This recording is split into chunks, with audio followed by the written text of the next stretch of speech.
بجهاد النكاح.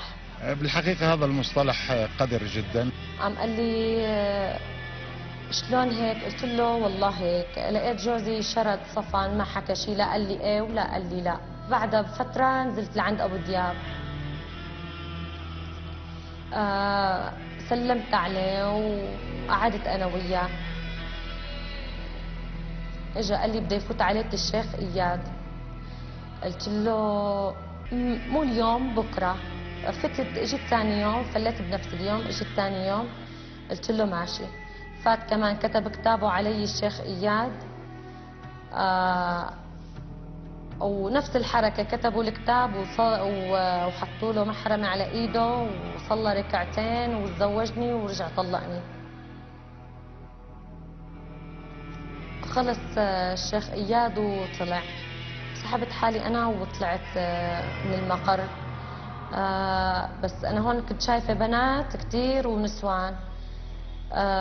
رحت لعند ابو دياب، قلت له ابو دياب شو مبين في بنات كثير عنكم ونسوان؟ قلت له معناتها انت بجوز عم تضحك علي، انت يعني عندك بنات ونسوان بجوز انك تمارس معهم او تتزوجهم. قام قال لي لا يا مجنونه، انا مو الي هدول للشباب، لانه طبعا ما عندهم لا نسوان هون هلا، ونسوانهم بعيده عنهم. في كفر اكثر من هيك؟ قلت له انا ايه ماشي، بس انا ما يعني الفكره لبكتني شوي. قلت له ما بعرف، تنقعد شوي. انا تلبكت، قلت له ابو دياب ما بعرف شو بدي احكي معك. قلت له البنات هدول اللي عنكم شلون بتجاهدوا معاهم؟ قام قال لي مفتي فتاها. هدول اساسا مو شيوخ، بيفتوا على كيفهم وبيعطوا رايهم على كيفهم، فهدول بيدعوا الاسلام مثل منافقين يعني. مفتي الشيخ اياد عويشان ابو نزير اللي فتاها انه يمارسوا معاهم من وراء. قلت له بس غريبه يعني بنات هدول. قال لي فهمك كفايه. قلت له والنسوان؟ قال لي لعده اشخاص. هلا بس الشيخ اللي يطلع هالفتوى يبعث نسوانه، يبعث عرضه، يبعث شرفه، ليش ما بيبعثهم؟ ليش ما بيجي هو يجاهد فيهم بما انه هيك بيرضاها على شرفه؟ بعدين شيلك عن الدين وعن اي دين بالدنيا، كان اسلام او مسيح او شيء، مع احترامي لكل الاديان. اي دين بيرضى بهذا الشيء؟ اول شيء الاخلاق اهم من اي شيء ثاني. وين الاخلاقيات بهذا الموضوع؟ وين الشرف؟ وين العرض؟ انا هون توترت اعصابي، قلت له انا بدي اروح على البيت. رحت على بيتي. طبعا طلعت انا من سبينه. طلعت استأجرت بيت وقعدت وصرت اتردد عليه لأبو دياب. من خلال الفحص عند هي المريضة لاحظنا انه في ذكرت انه كان الجماع عندها جماع ضمن الطبيعي، يعني جماع المهبلي كان جماع عكس الطبيعي، كان في عندها لواطه. لاحظنا بفحص السريري للسيده انه في عندها بعض الردود على جسمها. المنطقه التناسليه لاحظنا انه في عندها هون كمان نفس الشيء ضائعات مهبليه غزيره رغويه. الفحص المهبل لاحظنا جذور المهبل محتقنه بشده مع عنق الرحم كمان محتقن بشده، هذا دليل على موضوع الجماعات المتكرره والانتانات التناسليه اللي كانت عندها بشكل ظاهر. الفحص اللي كان ضمن الطبيعي للحوض اللي شيء ملفت للنظر عندها انه بفحص معصر الشرج لاحظنا هناك ظاهر تقمع بشكل واضح عندها، الدليل على انه في عندها ممارسه لاكثر من مره عندها عن طريق الشرج. فتاوى ما انزل الله بها من سلطان، يضحكون على الناس لارضاء ملذاتهم وغرائزهم. التكفيريون استخدموا كل ما يملكون في حربهم على سوريا، وبعد أن حللوا لأنفسهم الحرام وأباحوه لم يقفوا عند حدود في استخدام فتاوى يصدرها شيوخ الفتنة والضلال. وجديدهم في سوريا جهاد النكاح وتجنيد الفتيات من داخل سوريا وخارجها، يتم وفق تنسيق متقن من أولئك الظلاميين. سارة العلم إحدى نماذج مجاهدات النكاح تلقت دروسا خاصة من شيوخ تنظيم القاعدة قبل الأحداث في سوريا، وتم استغلالها بعد الحرب وتشكيل جبهة النصرة. بالبداية انتسبت لتنظيم القاعدة في الصف العاشر. كنت أتلقى دروس دينية في جامع الإيمان مدينة البوكمان، كان جامع قريب من منطقة الهجانة، وكان في شيخ هنيك الشيخ اسمه أبو محمد كان بيجي من العراق بيعطينا دروس دينية. دروس دينية خاصة بتنظيم القاعدة، إنه ما بيكون تابع لتنظيم القاعدة بيكون شخص كافر.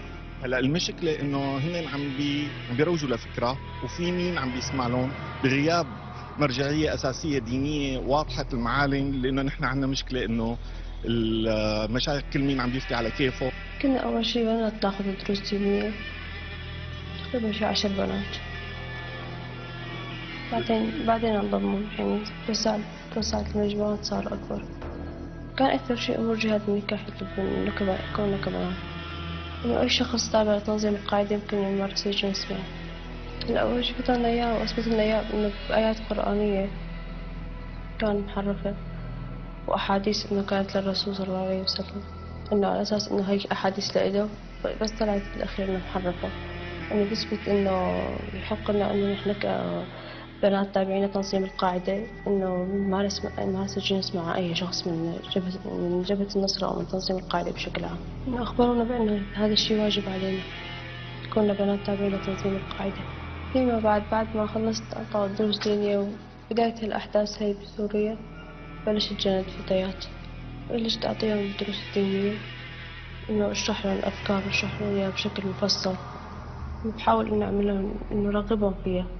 كنت أشرح لهم أمور الصلاة، أمور إنه فيهم يفوتوا على الجامع من دون ما يتوضوا، يقرأ القرآن بدون ما يتوضوا. اشتغلت معهم بالمشي الميداني، اشتغلت معهم بنقل سلاح، تجنيد فتيات، أعطيهم دروس دينية.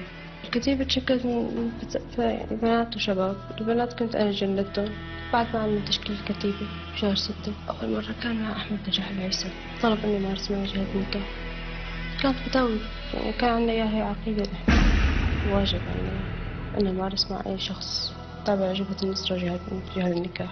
فيما بعد ما مارست مع أخوه عمار العيسى، مارست مع أشخاص من برا سوريا. كان في شخصين من ليبيا، شخص من تونس، شخص من المغرب، شخص من مصر، وبدمشق كمان. دمشق كان في شخص تركي، في شخص فرنسي، في كان أمير سعودي، في كان كمان شخص قطري. كنا تقريبا يعني أكثر يعني أي شخص بيمارس معنا يعني نقبض منه مصاري، يعني أحيانا $300، أحيانا $400. إذا ما كان جهادي وحامل سلاح تابع جبهة النصرة ما كنا نمارس معه، أو يكون ممول لجبهة النصرة. كان قبل ما يعني يمارسوا معنا أي شخص يمارس معنا كان بيصوروا العملية، ويحاولوا إنه يقولوا لنا إنه مجرد ما حكيتوا عنا عند قدام أي شخص أو شيء إنه دغري يعني بننشر الفيديوهات والمقاطع. كان بيسجلوا كل على مقاطع فيديو، شي كاميرات ديجيتال، شي بالموبايلات، حتى يعني كان بيصوروا حتى نتكتم على أمور شغلهم. كل شخص كنت مارس معه كان بيصور شي مقاطع فيديو حاطينها بجوالاتهم، شي باللابتوب. اشتغلت مع كتيبة الصحابي بالشام، قلت لك نقلت ذخيرة، اشتغلت بالمشي الميداني، نقلت لهم رسائل من البوكمان لهنيك، نقلت سيارات مفخخة. دائما بتلاقي في ناس جاهزة تتلقى بدون ما تفكر، بدون ما تستعمل عقلها. مستوى جهاد النكاح كان على طول أي شيخ يعني أو أي قائد كتيبة كان بيحكي لنا في الموضوع هذا. لإسقاط الدولة السورية، فتاوى وهابية تجيز جهاد النكاح. جديد جبهة النصرة بعد جهاد النكاح، كبر عليها 3 مرات وتصبح ملكك. راقصة سابقة تشرف على الفتيات المجاهدات بالنكاح. متعب أكثر المجاهدات مشاركة في جهاد النكاح، تليها البراء التونسية 13 عاما. شيوخ خليجيون يستغلون أجساد السوريات بالمخيمات، وفتاة تروي تجربتها عن جهاد النكاح. من جهاد النكاح إلى جهاد المحارم، جديد الجهاديين في سوريا. الجهاد الجديد يبيح للأشقاء في تنظيم أحرار الشام التابع لجبهة النصرة الزواج من بعضهم البعض تحت مسمى الجهاد، بسبب قلة الفتيات الموجودات بين الجهاديين في هذا التنظيم. هلا في بجبل الزاوية عندنا منطقة جبل الزاوية في أكثر من كم ضيعة. في شيخ يقولوا الشيخ حسين، هذا مفتي عنده. الشيخ حسين بجيب مثلا أخ وأخت مع بعض، بكبر عليهم اثنيناتهم وبخليهم يعاشروا بعض، النهار يلبس حلال لبعض مشان يتجوزوا. يعني أخ لأخ. طبعا هم تابعين لجبهة النصرة. اي شغله من جبهه النصر، كان بحلب ولا كان بجبل الكراد ولا بضيع ادلب ولا بقلب ادلب ولا بالرقه ولا بالحسكه، بكل المناطق المستحلين فيها قاعدين فيها يعني كان السياره، كان ميكور، كان كاسه، يعني شو ما كان يكون بيحط ايده علي بيكبر علي 3 مرات، الله اكبر الله اكبر الله اكبر، صارت له حلال وهي. كان بمرض، كان زلمه، شو ما كان يكون. يعني في حتى بالجانودي، مضيع الجانودي، مضيعته لمصعب. يعني في اكثر من حاله صارت في هالحاله هاي. يعني شيء شفته بعيني، يعني شيء شفته في عيني، يعني انه مرة حلوه يجتمعوا علي مثلا اي وحده حلوه، يكونوا مجموعه يرقدوا رقيد علي ويحطوا ايدهم على راسهم ويكبروا علي. لواء التوحيد كمان في الكسن عنا تابع لجبهه النصره، صارت قصه مع شيخ ذبحوا واحد من الشيشان، فات على مرت الشيخ، حط ايده على راسه وكبر علي، شيخ من الكستن. قام اجى الشيخ لعند مرته لقى نايم الشيشاني معه، حط ايده على راسه وكبر علي. قام اجى الشيخ عين هيك ولا شاف مرته نايمه مع واحد شيشاني، قام الشيخ تركه، قام قال له شو هيك؟ قال له هاي صارت حلالي، كبرت علي. ترك الشيخ وراح لعند مرت الشيشاني، حط ايده على راسه وكبر علي 3 تكبيرات. هو نايم الشيخ احد مرته للشيشاني. قام اجى الشيشاني قال له ايش عم تسوي؟ قال له انت كبرت على مرتي وانا كبرت على مرتك. قال له انت ما بيجوز تكبر على مرتي، انا بس بكبر على مرتك. قام قال له ليش؟ الشيخ اللي من الكستن قال له ليش الله تبعك غير الله تبعي يعني؟ قام حطوا ذبحوا للشيخ. فشفت انا هذا الشيء انه يعني انه كثير يعني ما بعرف هيك خفت انا كثير من هالموضوع، انه خفت ما يكبروا علي لانه يكبروا على مرتي يعني يصير حلال. انا بعرف قصه في حلب، وحده من البنات اللي بحكي معهم انا من حلب، وحده وامها مشيانين بالشارع ولا ركض شيشاني، بيبي شيشاني يعني اجنبي، ركض علي بده يكبر علي، الله اكبر، ولا قبل ما يكبر علي كبرت عليه مين؟ المرض. قالت له الله اكبر الله اكبر، بنتي اختك ولا بعد عنها، بده يوصى بعد ما تبقى ما بقى بحل له الوقت الدول. حلاله طبعا ساعة ساعتين، ما حلاله العمر كله. أنا لما رحت قلت هذا ما كنت مقتنعة إنه جهاد، كله حرام بحرام، وقلت هذا انتقام من خالد جوزي بدي أنتقم منه، وقلت هاي متعة لإلي شخصية، يعني بما إنه تجوز علي بدي أنتقم وأفرجيه بعينه. عجبني في لسانه الحلو، حنية، تحسيه هيك رومانسي، حركاته حلوة يعني، حركاته يعني اللي مغرية، مشان هيك أنا حبيته.